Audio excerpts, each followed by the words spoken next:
The key in the lock turned with a jingle that, for the first time, grated on my nerves. Amelia let out a laugh bubbling from her lips, a melody so jarringly out of tune with the tension coiling in my gut. It had been a long 6 months. 6 months of subtle shifts, of late nights at work, of hushed phone calls taken in the other room. 6 months of my heart slowly fracturing into a million irreparable pieces. She stopped dead in the doorway, the laughter dying in her throat like a strangled bird. Her eyes, usually sparkling with an effervescence I had adored, widened in horror. Her hand flew to her mouth, a silent gasp escaping. It was the reaction I'd been waiting for, the culmination of my meticulously crafted plan. On a bed laid out with a precision that would make a museum curator proud were the artifacts of her betrayal. Not just texts or emails, though those were there, printed and framed like macabre artwork. No, I had gone further, much further. There was the silk scarf she'd claimed to have lost, the one I found tucked in the glove compartment of Cameron's car. Cameron, her supposed colleague. There was the receipt for the romantic weekend getaway at the secluded cabin, a weekend she told me she was spending with her sick mother. And then, the piece de resistance. A blown-up photo of them caught in a stolen embrace outside a downtown restaurant. Their faces were blurred by the night, but the intimacy of the moment was undeniable. It was a gut punch captured in a single frame. Amelia stumbled back, her face draining of all color.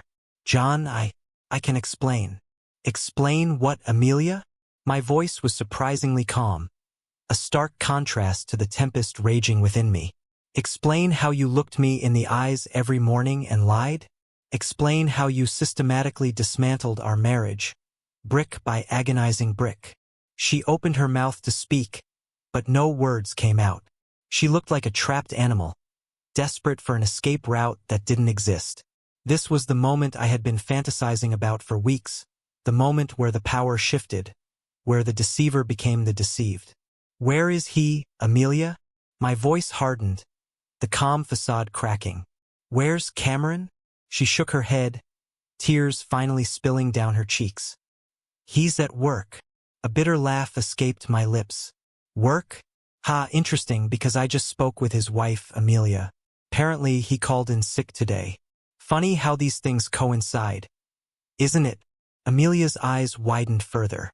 She hadn't known about Emilia. I hadn't planned on involving her, but when I discovered Cameron was also married, the opportunity was too perfect to resist.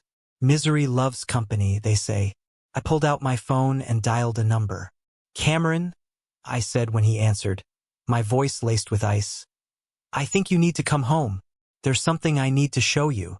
The next hour was a blur of raw emotion. Cameron arrived swaggering in with a cocky grin that quickly vanished when he saw the tableau on the bed and the woman standing beside it, a ghost of her former self. Amelia arrived shortly after, her face pale and drawn, a storm brewing in her eyes. The confrontation that followed was anything but civilized. Accusations flew, tears flowed, and the carefully constructed lies they had both built crumbled around them. It wasn't pretty, but it was necessary. They deserved to see the devastation they had wrought, to feel the weight of their betrayal. In the aftermath, there was silence. A heavy, suffocating silence that hung in the air like smoke. Amelia looked at me, her eyes pleading. "John, please." But the John she knew, the man who had loved her unconditionally, was gone. He had been chipped away at, piece by piece, until nothing remained but a hollow shell. "It's over, Amelia," I said, my voice devoid of emotion. "I want you out." The divorce was messy, a protracted battle fought in courtrooms and lawyers' offices. Amelia tried to salvage something, to paint herself as the victim, but the evidence was overwhelming. The truth, as they say, will out.